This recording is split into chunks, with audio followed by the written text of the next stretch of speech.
I'm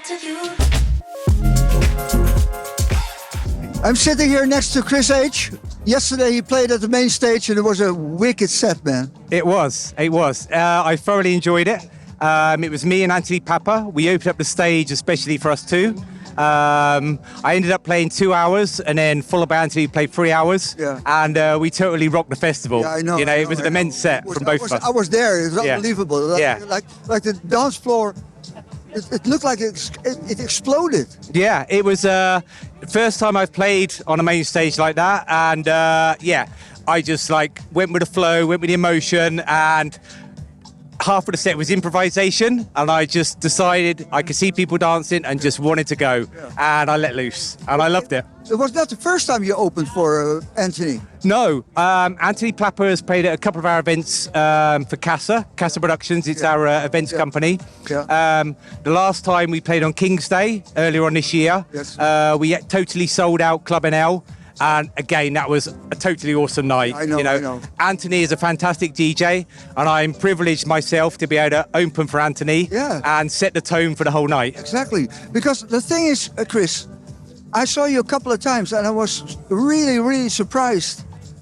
But I was surprised because you're not a DJ for 20 years. No, definitely not. You started not too long ago. Exactly. I'm a newbie, to be honest. For a newbie, playing so good, man. Yeah. Unreal. Well, I started in music back when I was 16. Yeah. I was a drummer in some heavy rock bands. Yeah. And it was back in the late 90s, early 2000s, when it was all like Bon Jovi, Whitesnake. Yeah. So I had long curly hair down to here. Yeah. I toured around all of England, all of Europe.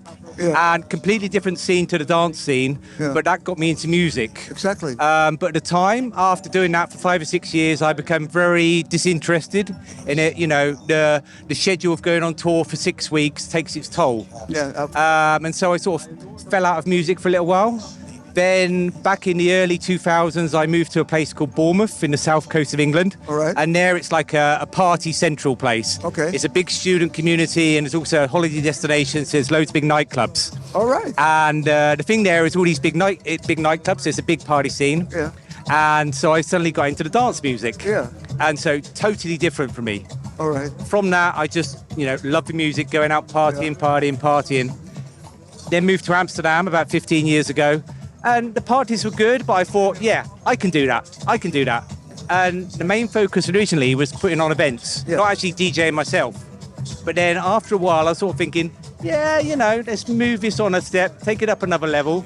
And then I sort of decided I'm going to learn DJing. I think coming from a drummer background, you have that rhythm and a sense of what goes with what. And I think that helps on DJing. Yeah. So you get the flow of the music and how the transitions go. And my main focus is I don't tend to do a lot of improvisation. The music does the answers, and I let tracks flow from track to flow, and that's the way.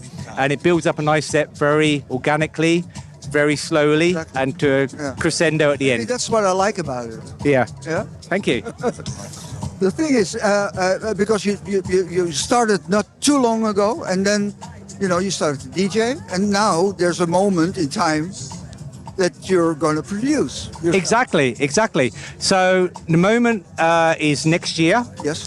Up until this point in time, it's been putting on our events for Casa Productions and DJing. Yeah. Now I feel to take me to that next level, I want to start producing my tracks. Yes. So how I'm going to get into this is try and do some remixes and collaborations with other producers to learn the tricks of the trade. Yeah. And then hopefully from that I can progress to doing my own tracks. Yeah. I think it's a natural progression for a DJ. Yeah. And I think in this day and age, you need to be able to do your own tracks. Exactly. You can't rely on just being a DJ if you want to build a successful career. Exactly. And my end goal is to make a name for myself in the career, get some respect, and move up the ladder, so to speak. Yeah, great. I think so far I've been doing that very nicely. Very nicely. I get so many recommendations from the peers who I play with. Yeah. And honestly, I feel myself very fortunate to be able to have the opportunities I've had to play with these great DJs. And from them, I observe them and I learn from them. Yeah, great, man. Wonderful.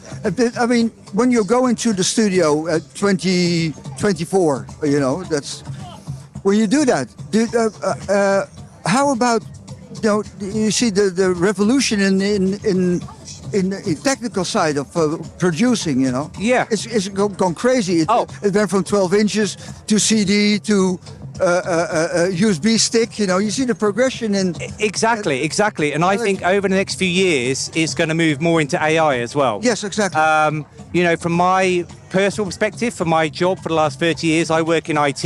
Yeah. So I'm very technical focused. Exactly. And a lot of what I do in my day job at the moment is based around AI. All right. So I feel I'm in a good position to incorporate AI into my producing when I start next year, Wow. and then into my sets. Yeah. So I'm already, planning ahead how I can incorporate those technologies All right. into my music.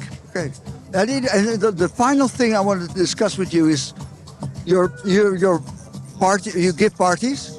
You Yes. give parties. Yes. Yeah. Yeah. And organizing a party. What is the most enjoyable thing in organizing this?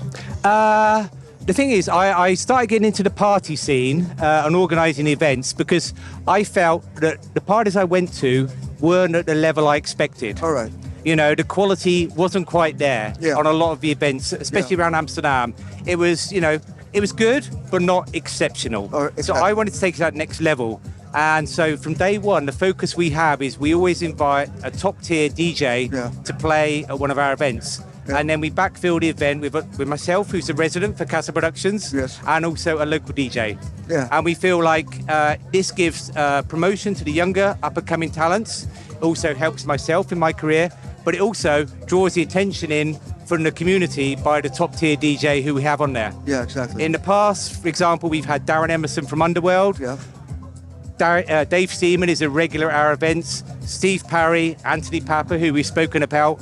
We've also had Nicholas Rada flying from Argentina to play with us. Yeah. And the list is endless. And it's amazing because we've built up this fantastic reputation. Yes. I get DJs phoning me up saying, can I come and play at your event? And I'm thinking, wow, this person has just called me up by a recommendation. And to me, that makes me feel so proud because I must be doing something right. Exactly. What is it that you don't like about organization? Organize a party. What I don't like is not having enough time. All right. Because I have to do a day job. So the events are all done in my evenings and weekends at the same time as DJing and walking the dog and everything else and, having fun with my wife. So we, it's time constraints. Yes. If I could give up my day job, I would do it in a heartbeat to make some money in music. It's my passion. And what about administration and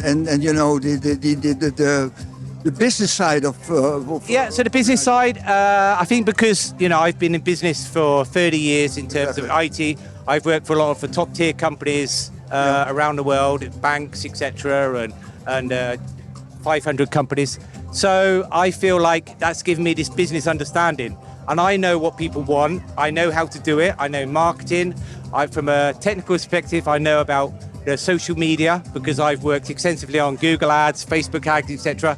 So I have that all up here knowledge, and I just apply that to the business.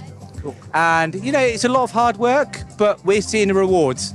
Our recent parties, we sell out every party. And people are beginning to understand when Casa puts on a party, it's going to be quality. Well, in these times, it's quite unusual to be so successful. It is. It is because the different times. Yes, and we're not going to make the mistake of growing too quickly, like some companies do. Trying to put on something too big, too much, and then you struggle and you lose your reputation. True. So the plan is organically grow. Yeah. So small baby steps until we get to the level we want. All right. And that's happening. We unfortunately we had Corona, which really disrupted our plans. We had a lot of plans in early 2020. And we had to cancel about 8 events due to Corona, which really put us back 2 years. Yeah. So now we've had to catch up those 2 years, and so now we're doing that steady growth again. I think in another 2 to 3 years, we'll be at the next level, the sort of premiership level, and that's where we're aiming for. Wonderful. Thank you so much, Chris. It's my pleasure, and thank you for inviting me to the disco stage. Welcome. I hope you enjoy my set. Yeah. Oh, wicked. Yeah. Thank you very much. And